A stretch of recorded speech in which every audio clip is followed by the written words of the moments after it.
in the lessons and in the live classes, I keep telling you that we've got to figure out the author's view.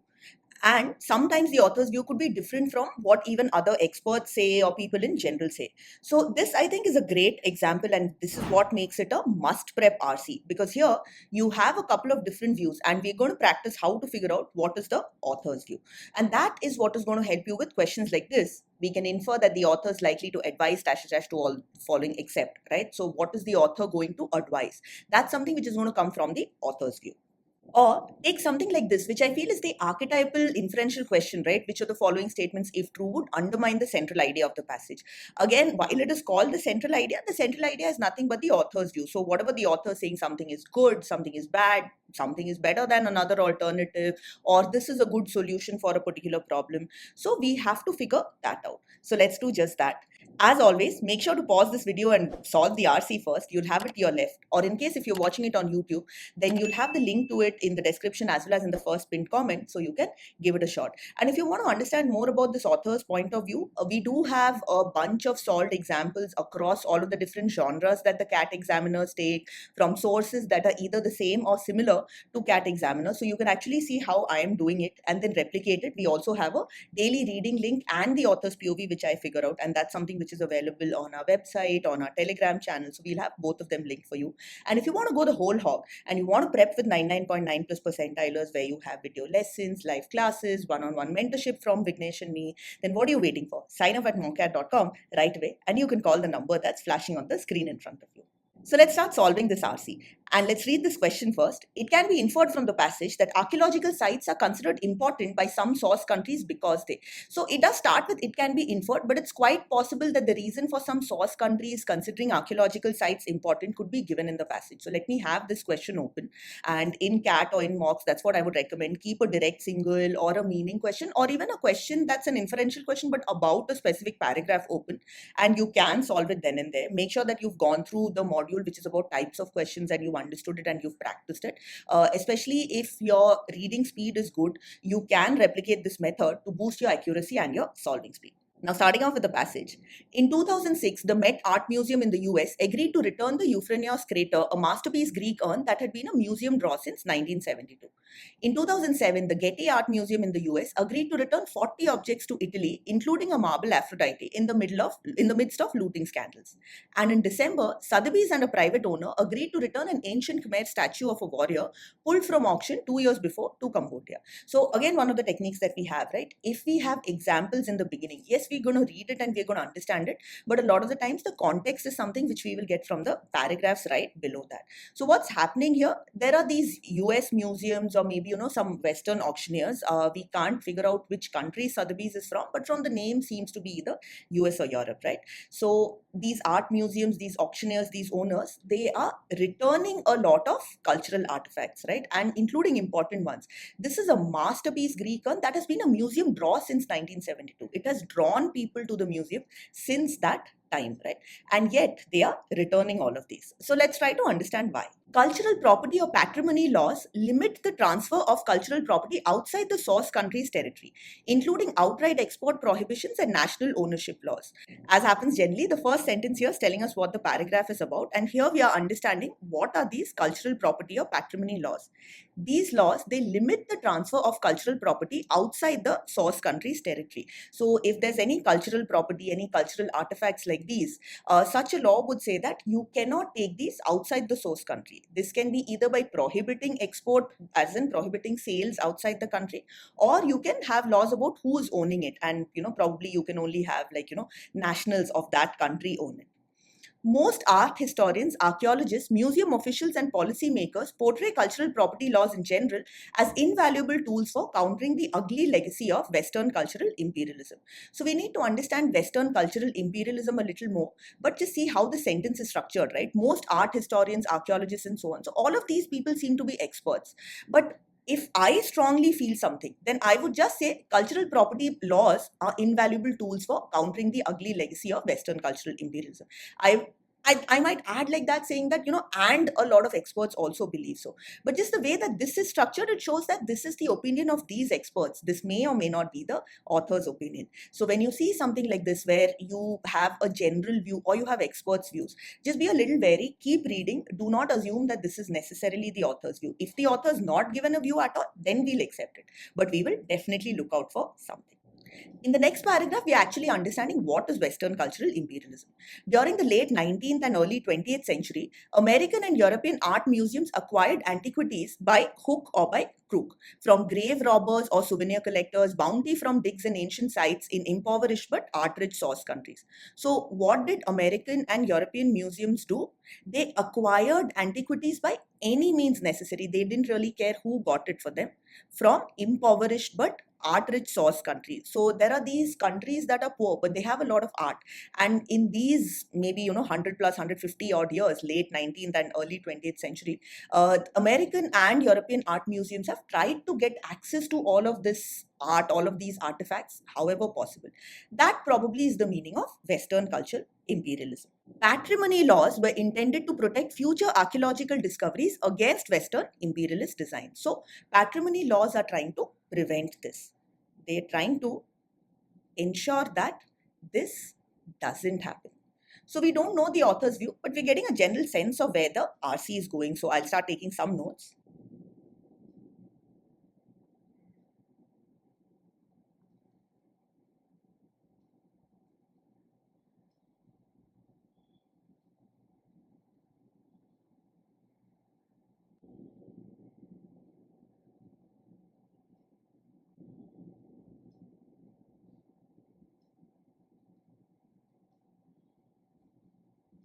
So patrimony laws ensure that the cultural artifacts are remaining within the country. And these laws were passed as a means to protect the source country's artifacts from Western countries or Western museums taking them. Now, these countries, one thing that we know is they are poor but art rich. Now, poor seems to be important, so I'll just note it down. Whenever we have a paragraph or a sentence which starts with the word I, or which has words like I, my, in my view, in my opinion, a lot of these are there in the focus read module in your keywords, right? And these are very important because this is suggesting that the author is speaking, in the first person, and their view is going to come out here. So let's pay attention to this. I surveyed 90 countries with one or more archaeological sites on UNESCO's World Heritage List, and my study shows that in most cases, the number of discovered sites diminishes sharply after a country passes a cultural property law. There are 222 archaeological sites listed for those 90 countries. When you look into the history of the sites, you see that all but 21 were discovered before the passage of cultural property laws. So we can see that the author seems to have done a fairly comprehensive survey. They've looked at 90 countries, and within those countries, there are more than 200 archaeological sites. And what have they found? The majority of those sites were discovered, so all but 21, which means that 201 sites were actually discovered before the passage of cultural property laws. So once the cultural property laws were passed, only 21 sites were found. So these patrimony laws, while they seem to be protecting, the artifacts and all, they might be protecting the existing artifacts. But what's happening is there are very few future finds or future discoveries. So this is actually reducing the archaeological finds. So this seems a little confusing, right? If the country cares so much about their cultural artifacts, they're actually passing laws to ensure that the artifacts remain within the country. Western countries or Western museums cannot take them. So why is it that the discoveries are reducing? So let's read on and let's understand, because this is definitely important. We can see that the author's view seems to be going counter to the experts' views. The experts felt that patrimony laws are really good, right? But then the author seems to say that, hey, it's actually not working well for these countries. So let's understand more. Strict cultural patrimony laws are popular in most countries. Again, see how this is worded, right? The author's not saying I like them. The author's saying they are popular in most countries. So maybe, the politicians, the experts, or common people, they agree with these laws. But of course, we have an important word guiding us out here as well. You can, from this word itself, understand that the author's view is probably coming right after this. But the downside may be, or the negative may be, that they reduce incentives for foreign governments, NGOs, and educational institutions to invest in overseas exploration. So the downside is that foreign governments, NGOs, or educational institutes, so foreign institutes, do not have much incentive to invest in overseas exploration, because their efforts will not necessarily be rewarded by opportunities to hold, display, and study what is uncovered. To the extent that source countries can fund their own archaeological projects, artifacts and sites may still be discovered. So now we get a clearer picture over here. So what was happening? There were a lot of these foreign governments or institutes which were actually funding these explorations, probably because they were able to have access to the artifacts. Now that a strict law has been passed saying, no, the artifacts are going to stay in the source country, you cannot take them outside, the museums, the other institutes and all, they know that they're not going to have access to those artifacts. So the incentive for them to fund these exploration or fund these digs is now reduced. So they're not doing it. So the only person left to fund is somebody in the source country, and we know that a lot of these source countries are poor, so probably they don't have funds, and that is what could be limiting the new fines. So fines are reducing because these Western countries are not funding. This is just my symbol for not.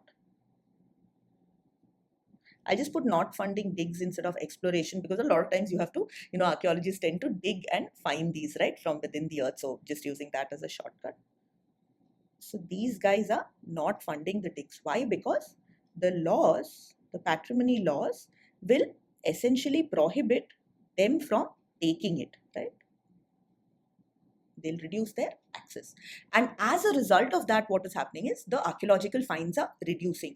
Not because the source country doesn't care, but the source country is simply not getting the funds from foreign governments or other institutions to actually try to explore and figure out. So this seems to be the author's view, that these patrimony laws, they are not actually working well because they are reducing the archaeological finds. The survey has far-reaching implications. Again, when you have words like far-reaching or things like, crucial, really important, significant, definitely pay attention to that. It suggests that source countries, particularly in the developing world, should narrow their cultural property laws so that they can reap the benefit of new archaeological discoveries, which typically increase tourism and enhance cultural pride. So the benefits of archaeological discoveries, of course, are important. But first, let's note down the solution that the author says. This does not mean that these nations should abolish restrictions on foreign excavation and foreign claims to artifacts. So what the author is saying is, so the finding here is that these laws should be narrowed, right? Probably what narrowed means is they should be relaxed a bit. We don't want to abolish them, right? It doesn't mean that they have to abolish these patrimony laws, but what they should do is they should narrow them a little bit. Why? Probably if they narrow them, maybe if they give these Western countries or anybody that's funding their exploration, if they give them access to the artifacts, maybe for a limited period of time or something like that, they could still get the funds. So this is the solution which the author is recommending. But see, we now know what are the benefits of new archaeological discoveries. So we can solve this question. The two benefits which have been given is increasing tourism and enhancing cultural pride. So we look for an option which has both. If we don't have an option with both, we will look for something which has at least one of these two. So if you see, the second option is actually telling us about the first benefit, increasing tourism. Giving a boost to the tourism sector is just another way of saying increasing tourism. So that will be the right answer. There's nothing which mentions enhancing cultural pride. So we'll just go with this. Archaeological sites are a source of Western imperialism. This is wrong. This is in fact going the other way around. These countries don't want their cultural artifacts to be collected by Western museums or Western institutes. So a source country will not consider it important because it's something which is being taken away from them, right? They want to prevent it. So it's definitely not a reason to give importance. Generate funds for future discoveries. This I feel is a very elegant option, right? So you feel that yes, if you get some archaeological finds, probably you will get more funds. So it seems really logical, but it's not something which is given. Even though your question is it can be inferred, if you have something which is directly given in the passage, 100% we can infer or we can conclude that this may or may not be the answer. So if you have a question like this and you have an option that's given in the passage and another option which we have to try and conclude, we will typically go for the option which is given. Are subject to strict patrimony laws. This option is a little backwards. It's not that archaeological sites are considered important because they are subject to strict patrimony laws. Because archaeological sites are considered important, the countries would pass strict patrimony laws. So patrimony laws are passed because archaeological sites are considered important. So this option is sort of, putting the cart before the horse. So we can eliminate it and go for the second answer. We can actually already solve the fourth question as well. Which one of the following statements best expresses the paradox of patrimony laws? We already know the issue with patrimony laws. A paradox is something which seems illogical but is logical. And here we know that these patrimony laws were passed because these countries wanted to ensure that their cultural artifacts stay within the country. But as a result, what has happened? It has not led to a positive. It has actually led to a bigger negative because it is reducing the archaeological finds. So let's look for something like that. Now, when we read the options, you'll see that the first part of all four options is similar. They were intended to protect cultural property, which is given here and here, and they were aimed at protecting cultural property, which is in option 2 and 3. All of it is right? Intended to, aim to, both are similar, and that definitely is the intent. These patrimony laws were passed so that the cultural artifacts could be protected from Western countries or Western issues, right? So this part is correct in all four. So we've got to look at the second half, which is the paradox part, right? So it's intended to protect cultural artifacts, but what is happening? It is actually reducing new archaeological finds. So we're looking for something like that. That, if you see, is there in the second option, but instead reduced new archaeological discoveries. So this should be the right answer over here. But instead resulted in the neglect of historical sites is actually wrong. They are not neglecting historical sites. They are not able to find new historical sites. There's nothing from which we can assume that, they are not giving importance to the existing historical sites. In fact, they're probably giving a lot of importance, which is why they want the cultural property to remain within their country. So we can eliminate this option. But instead reduce business for auctioneers like Sotheby's. Now, Sotheby's, if you remember, is given in the first paragraph. It definitely seems to be a Western auctioneer, right? Because they were one of the ones that were returning cultural artifacts. So this would not be a paradox. Yes, if a source country which has artifacts is limiting, the movement of those artifacts outside their country, business for an auctioneer might reduce because they're not getting access to those artifacts which they were getting before. But that is not a paradox, right? The source country is not going to care about this part, right? The source country is definitely going to care about the fact that new archaeological discoveries within their country are, minimized. So we can eliminate this option as well as the first one. The fourth option, I would say, it's a little ambiguous, right? But instead resulted in the withholding of national treasure from museums. So when we say national treasure, you would assume that these are also national museums. That is actually not happening. If a source country passes a law saying all the cultural property found has to be within the country, that country's museums actually get access to more national treasure or more artifacts. Now, if we say that, no, these are actually Western museums, right? So, and Western museums definitely are not going to have access to national treasure, which is probably the correct way of interpreting these museums. But then this again is not a paradox, right? If the intention was to protect cultural property and the national museums, the museums within that country didn't have access, that would be a paradox. But if I want to retain my cultural property within my country, and as a result, another country's museum doesn't have access to my national treasure, that's not a paradox at all. That's not illogical at all. That's something which naturally flows. So this option can also be eliminated. And we go for the second option, which is looking at it from the perspective of the source country. The patrimony laws, they wanted to protect their cultural artifacts, but as a result, what is happening? New finds are very, very less. So thus far, we've understood that the author's view is that patrimony laws actually lead to issues. They reduce the archaeological finds. So the solution is we might not want to abolish it, but we want to at least narrow or relax these restrictions. This is just my symbol for solution. China provides an interesting alternative approach for source nations eager for foreign archaeological investment. So these source nations, these developing or these poorer countries, if they want foreign archaeological investments, then there's something that they could learn from China. China seems to have an alternative approach. So let's read on. From 1935 to 2003, China had a restrictive cultural property law that prohibited foreign ownership of Chinese cultural artifacts. In those years, China's most significant archaeological discovery occurred by chance in 1974, when peasant farmers accidentally uncovered ranks of buried terracotta warriors. So we're not focusing too much on the names and numbers. We don't care exactly whose archaeological finds it was or when it was found. But one thing that I'm definitely looking at is that, this is a fairly long time, right? This is almost 70 years. And right after that, what happened? The Chinese government switched course, dropping its cultural property law and embracing collaborative international archaeological research. Since then, China has nominated 11 archaeological sites for inclusion in the World Heritage Site list, including 8 in 2013, the most ever for China. So what has happened? During the time that they had strict cultural property laws, they didn't have many archaeological finds. In fact, the biggest one was something which happened by chance. But once they dropped that law, in fact, they've completely dropped that law, right? And they are saying that, yes, we will have international, collaborative international archaeological research. So at that time, what has happened? There have been so many finds. Like there would have been more than 11 finds. 11 finds are good enough that they consider that, okay, this should be sent to, or this should be included in the World Heritage Site list. And in 1 year, they've actually found 8. right? So now here we see that China has actually gone beyond what the author is saying. The author is saying narrow your laws, but China actually dropped the laws and they had huge benefit. So again, given that, this is mentioned, we can understand that the author is pretty serious about at least narrowing or relaxing these patrimony laws. China, which is completely abolished, has actually seen huge benefits. So now that we have an understanding of the author's view, let's solve the remaining two questions.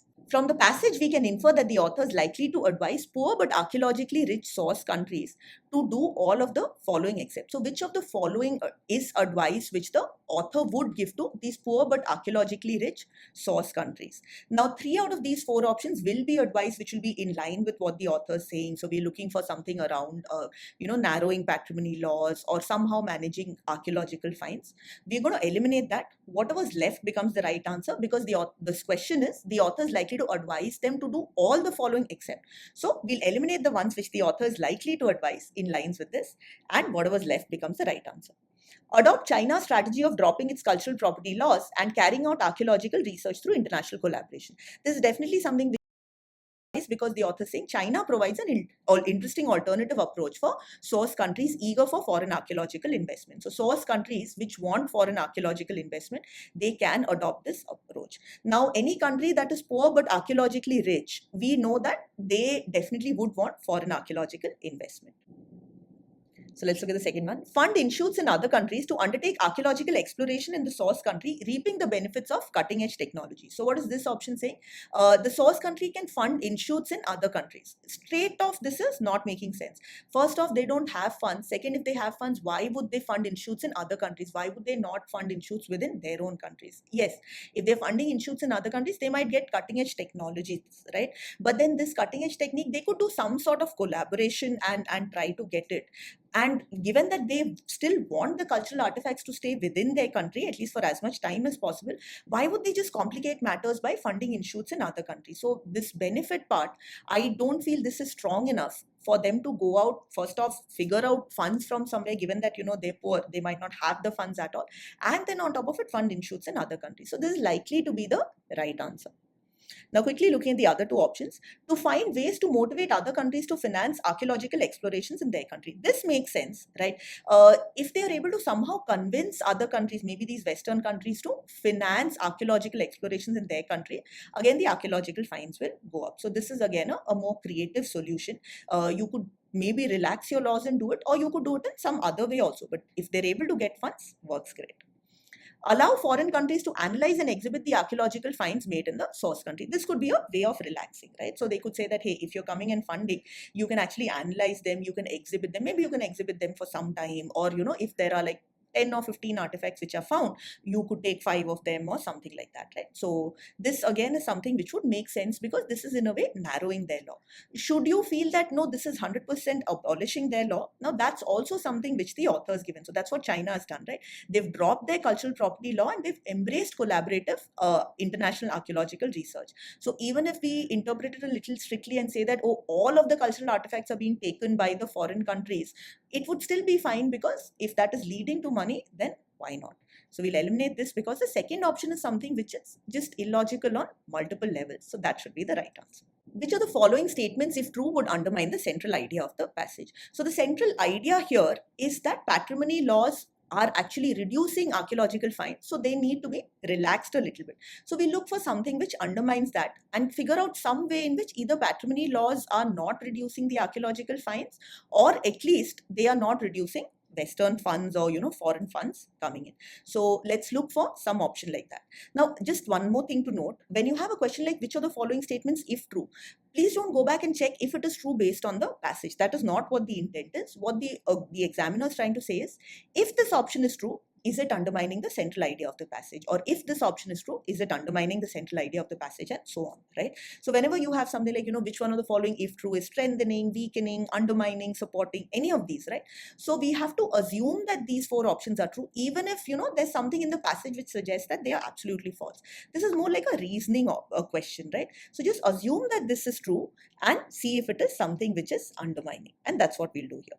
Museums established in economically deprived, archaeologically rich source countries can display the antiques discovered there. This is not undermining at all, because if any country has patrimony laws and the cultural artifacts are staying within the country, of course the museums within the country are going to have access and they can display the antiques, right? So we'll eliminate this option because it's not undermining the central idea. Western countries will have to apologize to countries for looting their cultural property in the past century.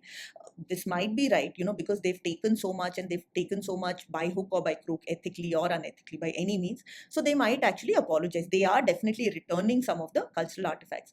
But even if they are apologizing, it doesn't mean that, they're going to be financing new archaeological finds, or in some way the archaeological finds are going to increase in these source countries. So we'll eliminate this as well. UNESCO finances archaeological research in poor but archaeologically rich source countries. This is definitely something which is undermining the author's idea. The author is saying that once you pass patrimony laws, majority of your funds that you are getting from these Western countries or institutions, they don't come, so your archaeological finds are reduced. But if you have a body, a UN body, right, like UNESCO, that's financing, then in that case, you still have access to funds. So you will still have, digs or exploration which will be possible, and you will still get archaeological finds. So this should be the right answer, unless the fourth option is undermining the author's point even more. Affluent, archaeologically rich source countries can afford to carry out their own excavations. This is also something which is not weakening. Yes, there will be some archaeologically rich or art-rich source countries which are affluent, which are wealthy. So they will be able to fund their own excavations. But this passage is in the context of developing or poor countries, right? Impoverished countries that are art-rich. So we don't really care. This is something irrelevant. If this option was something like, majority of archaeologically rich source countries are affluent and can afford to carry out their own excavations, then it would make sense, because it would really limit sort of the universe, right? If there are very few poor countries, we could say that, okay, this is, somewhat weakening the author's view. But to say that there are some art-rich countries which are affluent and they can explore, they can finance their own explorations, that is not taking away from the fact that poor or developing countries will still want funds. So we'll eliminate this option and go for the third one. So that's it for this RC. If you ask me, I think this is a must solve. So it's great that you stuck to the end, and keep practicing these, whether it is, through the daily POV articles. We have a lot of them like this, where you have a general opinion or experts' opinions which are differing from the authors. We will also have articles where the author's view is similar to, experts' views, because those sort of RCs also do come up. So keep up the good work. And if you're watching this on YouTube, then stay tuned for tomorrow's RC. And if you want to sign up and prep with 99.9 plus percentilers, you can just jump on to mockad.com, and I'll also put the number that you can call or text in the screen in front of you. All the best.